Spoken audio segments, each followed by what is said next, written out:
Bonsoir à tous, bienvenue sur Tandem 2.0. Je suis ravie de vous retrouver pour une chronique architecture. Ce soir, je suis avec Jérôme. Salut Jérôme. Bonsoir Chloé. Ça va bien? Oui, très bien. Je suis très heureux d'être avec toi ce soir. Ben, moi aussi, pareil. Surtout qu'on va parler Bauhaus à Tel Aviv. Et du coup, je suis ravie que tu sois là pour qu'on puisse profiter de tes connaissances en archi, en histoire et sur la ville de Tel Aviv en général. Alors, je voudrais juste d'abord expliquer c'est quoi le Bauhaus, parce qu'on entend Bauhaus, mais on ne sait pas forcément ce que c'est. Alors, Bauhaus, très souvent, on entend bâtiment, architecture. Ouais, alors c'est pas que ça. D'abord, le Bauhaus, c'est une école qui a été créée à Weimar, en Allemagne, en 1919, par Walter Gropius. Et en fait, ça regroupe architecture, design, décoration, photographie, peinture, graphisme, et tout ça lié par une dimension sociale très importante, donc prise en considération des gens et de la manière dont ils vivent. Et donc, c'est ça qu'on va retrouver justement dans les bâtiments et dans l'architecture. Alors, pourquoi de Weimar en Allemagne, à la fin des années 10, se développe un mouvement qu'on va retrouver 15 ans plus tard en à Tel Aviv? Ouais. Qu'est-ce qu'il vient Quel faire est le là? lien? Quel est le lien? Bon, d'abord les nazis. Donc, les nazis qui vont dissoudre l'école parce qu'ils jugent que voilà, c'est pas dans leur cadre. Et du coup, donc dissolution de l'école. Et il y a une bonne partie des élèves et le directeur de l'époque, juifs, qui décident de partir. Donc, bon, il y en a d'autres qui sont partis aux États-Unis, mais eux décident de partir. Donc, il y en a une vingtaine qui arrivent à Tel Aviv. Donc, on est au début des années 30? On est au début des années 30. Dans les années, en 1933, ça a été dissous à l'arrivée des nazis. Et donc, ils se sont tous plus ou moins carapatés. Alors, quand ça arrive à Tel Aviv, il y a eu une dizaine d'années auparavant, il y a eu ce qu'on appelle le plan Guedes. Donc on va le voir. Alors, juste pour revenir sur cette carte qu'on peut voir à l'écran, ça c'est une partie du plan Tel Aviv et tout ce qu'on voit en bleu. Donc je ne sais pas si si vous voyez bien les rues bleutées. En fait, ce sont les rues qui sont classées au patrimoine mondial de l'UNESCO, puisque justement. Wow. Le Bauhaus en Israël, c'est plus de 4000, pas en Israël, à Tel Aviv, c'est plus de 4000 bâtiments qui ont été construits en une période relativement courte. Et c'est la plus grosse concentration de bâtiments de style Bauhaus ou style international, comme on l'appelle aussi souvent. Et donc là, on peut voir que dans le monde. Il y a eu 4000 bâtiments entre 1931 et 1956. Il y a eu plus de 4000 bâtiments qui ont été construits dans ce style-là et qui sont du coup classés au patrimoine mondial de l'UNESCO. Donc le classement, ça a été fait en 2003. Et donc là, tout ce qui est en bleu, c'est le style international qui est justement représenté. Et en fait, je parlais tout à l'heure du plan de Guedes, qui est en fait... Guedes, donc, qui était un architecte. Guedes, c'était un ingénieur, urbaniste, exactement. À l'époque du mandat britannique. À l'époque du mandat britannique. Il a fait un rapport sur l'évolution, sur le développement de Tel Aviv, 1925-1926. Et en fait, il a posé un plan, un petit peu sur les cités-jardins qu'on connaissait en Angleterre, et en fait, qui a déterminé vraiment le développement urbain de Tel Aviv, mais à grande échelle. Donc, on voit sur ce plan-là, qui est un plan donc, avec une modification vers 1938, on voit que ça va jusqu'au parc Ayarkon, en fait. Donc, ça prend vraiment toute la ville qu'on connaît au jour d'aujourd'hui dans l'axe nord-sud. En sachant que quand il fait ce plan, Tel Aviv, c'est une ville avec 30 000 personnes. Enfin, c'est une... Alors, quand il fait le rapport, oui, on en est pas loin, c'est 30-40 000 personnes, alors qu'on va se retrouver effectivement très peu d'années après à 100 000, 200 000 et très rapidement 400 000 personnes. Alors, ce qui est intéressant dans le plan, c'est que justement, on a des axes principaux qui vont aller nord-sud, enfin sud-nord, puisque la ville se développe de Yafo, qui est au sud, vers le nord. Donc des axes nord-sud parallèles à la mer, et ensuite on a plein de perpendiculaires qui partent de la mer et qui traversent et qui donnent ce côté ventilation naturelle, puisque le vent vient de l'ouest. Et tout ça est toujours porté dans ce même esprit, aussi au niveau des bâtiments. Donc on a une fusion ici entre le plan urbain qui a été respecté, parce que c'est la seule chose qui a été respectée, c'est le plan, et du coup on a cette prise de conscience de l'environnement Et on a conçu les bâtiments, et c'est ça aussi une des caractéristiques du Bauhaus, c'est de prendre en considération l'environnement. Donc on a plein on va les voir dans les photos après, plein d'aménagements architecturaux qui sont là à cause du soleil, de la chaleur, de l'orientation, de la ventilation. Donc là, par exemple, on voit... Donc le Bauhaus, c'est pas un plan type de bâtiment qu'on va calquer, peu importe le contexte. Non, il y a des codes, il y a des lignes, il y a des choses, mais c'est toujours pour répondre à un besoin et pour répondre à une fonction. Il n'y a pas de fioriture. Donc ce qui est important aussi, c'est effectivement, donc on parlait de ventilation, donc là on voit que même au niveau du traitement des garde-corps, les fentes qu'on voit souvent sur les balcons des bâtiments à Tel Aviv, c'est pas que pour faire joli, c'est pour laisser passer l'air. En fait, on a les retombées qui créent de l'ombre, qui font un effet brise-soleil, et on a des fentes qui ne laissent pas passer la lumière parce qu'elles sont très fines, mais qui laissent passer l'air et qui permettent de faire des ventilations naturelles. On a aussi, je parlais de la dimension sociale en fait dans l'esprit Bauhaus, c'est un peu, on connaît Le Corbusier, la Cité radieuse à Marseille, où on a cette vie un peu en collectivité sur des unités de logement, etc. Et on a ce côté de vivre ensemble, une dimension sociale qui va se retrouver à Tel Aviv sur les toits des immeubles. Donc on va voir sur les toits des immeubles des fonctions, comme par exemple faire sécher son linge, faire des réunions en famille, et on va retrouver des pergolas justement pour apporter de l'ombre, pour permettre ces activités à l'ombre, puisqu'on a la préoccupation du soleil en Israël.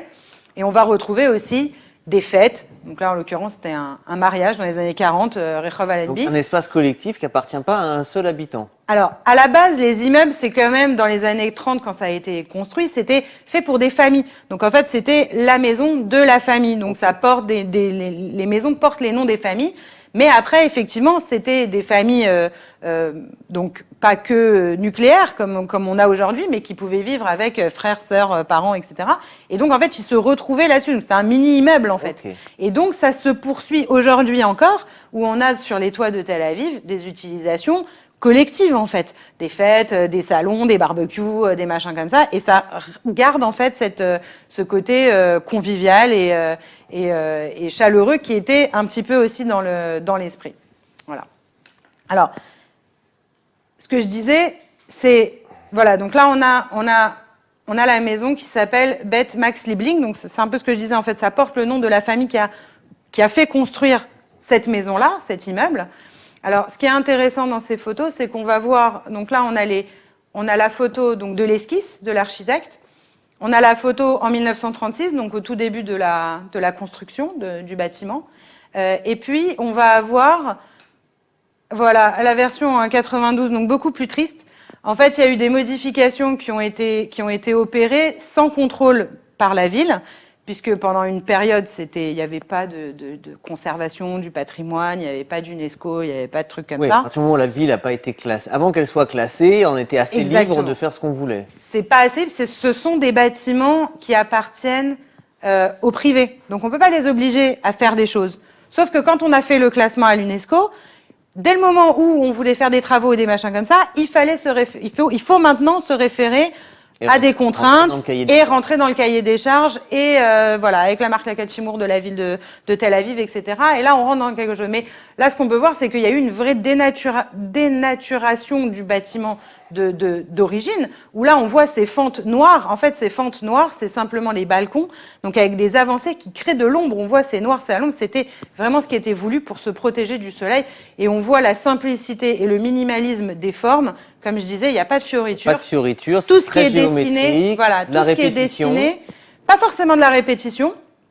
Il y a quand même une certaine recherche d'esthétique, mais d'esthétique dans le modernisme et pas de froufrou et de choses comme ça. Donc là, on a un deuxième cas.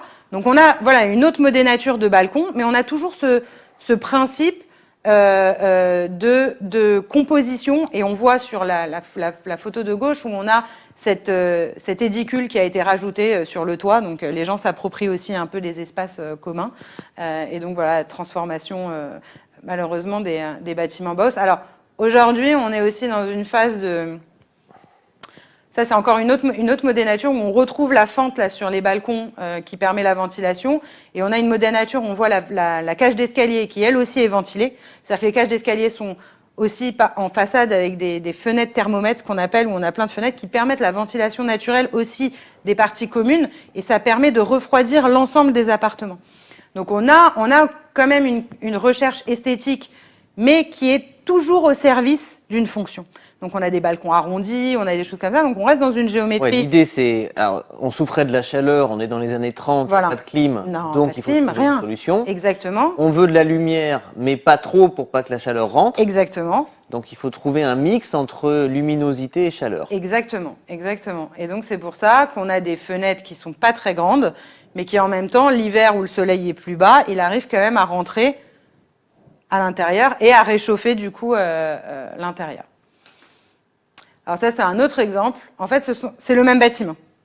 D'accord ? Donc à gauche, à la construction, et à droite, ce qui en a été fait. Donc rajout, fermeture des balcons.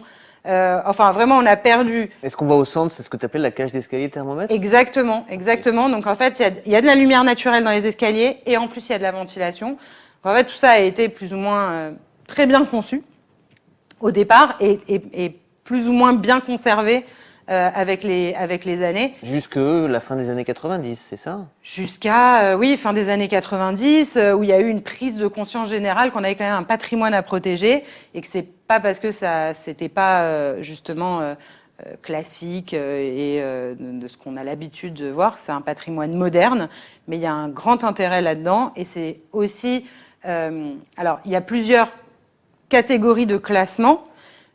Il y a des bâtiments qui sont plus ou moins intéressants au niveau architectural, mais c'est sûr que, laisser faire ce qui a été fait pendant des années, c'est pas possible, quoi. Alors ça, c'est un autre. Alors cette photo, elle est magnifique. Donc je vais parler de l'immeuble où on a la flèche, donc qui est sur Ayarkon, sur Rue Ayarkon, donc au numéro 96. Donc là, on voit la taillelette sans les hôtels. Donc c'est photo des années 40. Donc il n'y a pas les hôtels, il y a le Gan London qu'on voit à droite. Et en fait, donc la rue Ayarkon, c'était le front de mer en fait. Donc ça, c'est ce qui en a été dans les années 90, c'est ce qu'on en a fait. Et ça, c'est la partie rénovée. Donc en fait, on a une rénovation qui montre à quoi ressemblait le bâtiment dans les années 30, quand il a été construit. Et donc il a été rénové en 2012. Et en fait, on a au-dessus une extension, donc ultra moderne, tout en vert, noir, etc.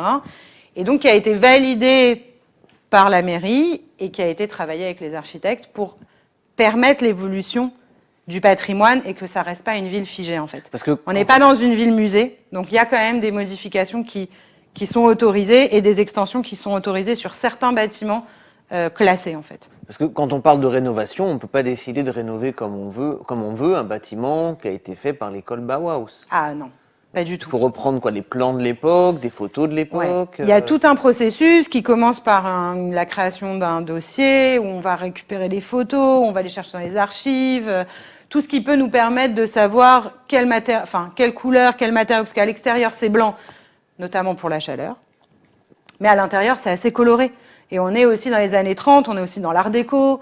Donc c'est aussi, voilà, à l'intérieur, il y a des enduits de couleurs, il y a des matériaux, il y a de la céramique. Donc à l'extérieur, c'est assez minimaliste. À l'intérieur, on s'amuse déjà un peu plus. Ça, on va voir des photos tout à l'heure de cage d'escalier aussi, notamment. Ça, c'est le théâtre Abima, j'en avais parlé, j'avais fait un petit reportage. Donc ça, c'est vraiment la photo dans les années 30 du bâtiment, donc avec un atrium ouvert, en fait. Et ça aujourd'hui, donc c'est pareil, c'est un bâtiment public, c'est un bâtiment qui est classé, mais on a quand même autorisé une extension et un aménagement. Donc effectivement, il ressemble plus du tout à ce que c'était avant, mais on a gardé quand même la trace, notamment à l'intérieur du hall qui pour le coup a été étendu, et on retrouve les poteaux qu'on avait au départ, sauf que là ils sont à l'intérieur et ils ont été aménagés. Alors ça, c'est un autre exemple, c'est l'Institut français, donc beaucoup de Français connaissent, donc sur Rothschild. Et c'est un autre... Alors, on est au 7 boulevard Rothschild, ouais. Et en dessous, maintenant, c'est un Kaiser qui a ouvert. Et ben voilà, donc ça c'est une autre typologie de bâtiment Bauhaus. On voit où on est plus sur un immeuble, on va dire, de bureaux, et en fait on a du commerce en bas. Alors c'est beaucoup plus léger en termes d'ornementation, mais ça fait partie aussi du patrimoine.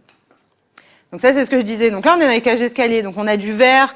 Dans les garde-corps, on a une tendance un peu art déco, où on retrouve des éléments, on a du jaune, du ocre, enfin voilà, des travails de poignées, de ferronnerie, de machin comme ça. Donc c'est en contraste un petit peu avec l'extérieur. J'allais dire, là, il y a du détail, il y a du travail, il y a de l'ornement. Il y a de l'ornement. Ce qu'on a à l'intérieur. Exactement. Ok. Voilà. Alors, tout à l'heure, tu disais, tu parlais du blanc. Quand on parle de Tel Aviv, ville blanche, ça a un lien avec l'architecture Bauhaus. Bah, bien sûr, parce que les bâtiments sont blancs. Alors, on a quand même quelques bâtiments de couleur, un peu bleu ciel, un peu des fois ocre, un peu des fois vert d'eau, des choses comme ça. Et ça, c'était plus lié au fait qu'on a un autre style qui est un peu en parallèle dans la ville, mais moins marqué. C'est le style éclectique. Voilà, où on est un peu plus dans une architecture un peu moderne, mais en même temps avec des petites touches orientales. Et du coup, là, on va retrouver des bâtiments roses, des bâtiments jaunes, avec voilà. Mais ce qu'on appelle le style international, Bauhaus, c'est blanc, de manière générale. Ça, c'est la place Dizengoff, qui est au cœur de Tel Aviv.